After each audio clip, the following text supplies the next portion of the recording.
iQOO ने अपना एक और नया स्मार्टफोन iQOO G9s 5G को लॉन्च कर दिया। वहीं दूसरी तरफ Realme का पॉपुलर स्मार्टफोन Realme का P1 Pro 5G। वैसे तो दोनों स्मार्टफोन की प्राइस में सिर्फ 500 रुपीज का डिफरेंस देखने को मिल जाता है, क्योंकि एक तरफ iQOO के G9s 5G को 19,999 रुपये की प्राइस में 8 GB की रैम और 128 GB स्टोरेज वाले वेरिएंट को बाई कर सकते हैं। वहीं दूसरी तरफ Realme के P1 Pro 5G को 19,499 रुपये की प्राइस में 8 GB की रैम और 128 GB स्टोरेज वाले वेरिएंट को बाई कर सकते हैं। दोनों स्मार्टफोन का अगर परफॉर्मेंस की बात करी जाए तो एक तरफ iQOO के G9s 5G में MediaTek का Dimensity 7300 का एक पावरफुल गेमिंग प्रोसेसर देखने को मिल जाता है। वहीं दूसरी तरफ Realme के P1 Pro 5G में Qualcomm Snapdragon 6 Gen 1 का प्रोसेसर देखने को मिल जाता है। अगर परफॉर्मेंस वाइज बात करी जाए तो इन दोनों स्मार्टफोन में से आप लोगों को iQOO के G9s 5G में बेटर परफॉर्मेंस देखने को मिल जाएगा। वही इन दोनों स्मार्टफोन की अगर अंततः स्कोर की बात करी जाए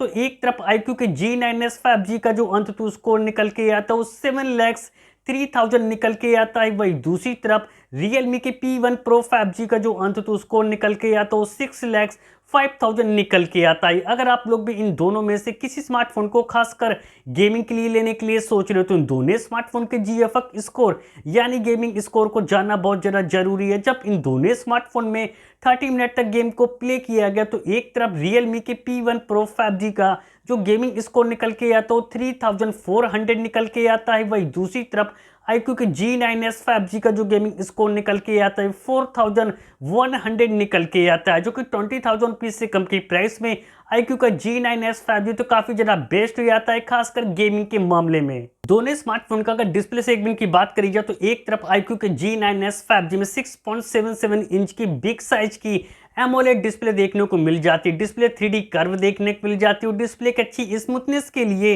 120 हर्ट रिफ्रेश रेट का सपोर्ट देखने को मिल जाता है और 20,000 रुपीज से कम की प्राइस में iQOO G9s 5G के डिस्प्ले में HDR10 का सपोर्ट देखने को मिल जाता है। वही दूसरी तरफ Realme के P1 Pro 5G में 6.7 इंच की एमोलेड डिस्प्ले देखने को मिल जाती है। डिस्प्ले की अच्छी स्मूथनेस के लिए 120 हर्ट रिफ्रेश रेट का सपोर्ट देखने को मिल जाता है। डिस्प्ले 3D कर्व देखने को मिल जाती है और डिस्प्ले में HDR10 का सपोर्ट देखने को नहीं मिलता। इन दोनों स्मार्टफोन के डिस्प्ले के अगर ब्राइटनेस लेवल की बात करी जाए तो एक तरफ iQOO के G9s 5G में 1800 निट्स की पीक ब्राइटनेस देखने को मिल जाती है। वही दूसरी तरफ Realme के P1 Pro 5G में 1000 निट्स की ही पीक ब्राइटनेस देखने को मिल जाती है। दोनों स्मार्टफोन का अगर IP रेटिंग की बात करी जाए तो एक तरफ iQOO के G9s 5G में IP64 की रेटिंग देखने को मिल जाती है। वही दूसरी तरफ Realme के P1 Pro 5G में IP65 की रेटिंग देखने को मिल जाती। इन दोनों स्मार्टफोन की अगर कैमरा सेगमेंट की बात करी जाए तो 20,000 रुपीज से कम की प्राइस में इन दोनों स्मार्टफोन में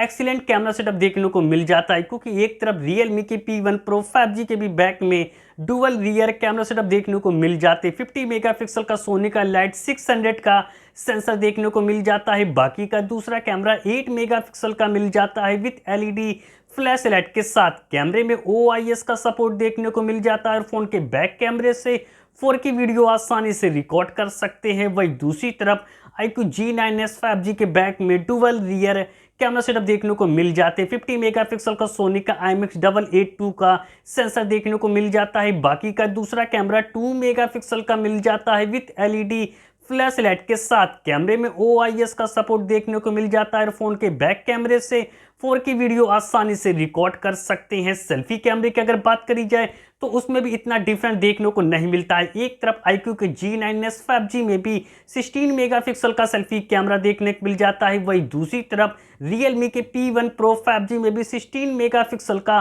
सेल्फी कैमरा देखने को मिल जाता है। दोनों स्मार्टफोन का अगर ऑडियो फीचर की बात करी जाए तो एक तरफ Realme के P1 Pro 5G में स्टूडियो स्पीकर के साथ साथ डॉल्बी एटमॉस का सपोर्ट देखने को मिल जाता है। वही दूसरी तरफ iQOO के G9s 5G में स्टूडियो स्पीकर का तो सपोर्ट देखने को मिल जाता है पर डॉल्बी एटमॉस का सपोर्ट देखने को नहीं मिलता है। बैटरी सेगमेंट की अगर बात करी जाए तो बैटरी बैकअप तो आप लोगों को iQOO के G9s 5G में बेटर देखने को मिल जाता है, क्योंकि 5500 mAh की एक बड़ी बैटरी मिल जाती है। 44 वाट की फ्लैश चार्जिंग के साथ USB Type-C पोर्ट का सपोर्ट देखने को मिल जाता है। वही दूसरी तरफ Realme के P1 Pro 5G में 5000 mAh की बैटरी देखने को मिल जाती, 45 वाट के सुपर वोक चार्जिंग के साथ USB Type-C पोर्ट का सपोर्ट देखने को मिल जाता है। सिक्योरिटी फीचर के लिए दोनों स्मार्टफोन में इन डिस्प्ले फिंगरप्रिंट सेंसर देखने को मिल जाते हैं। तो अब बात करी जाए कि दोनों में से कौन सा स्मार्टफोन आप लोगों के लिए बेस्ट है। प्राइस में 500 रुपीज का डिफरेंस देखने को मिल जाता है, पर iQOO के G9s 5G में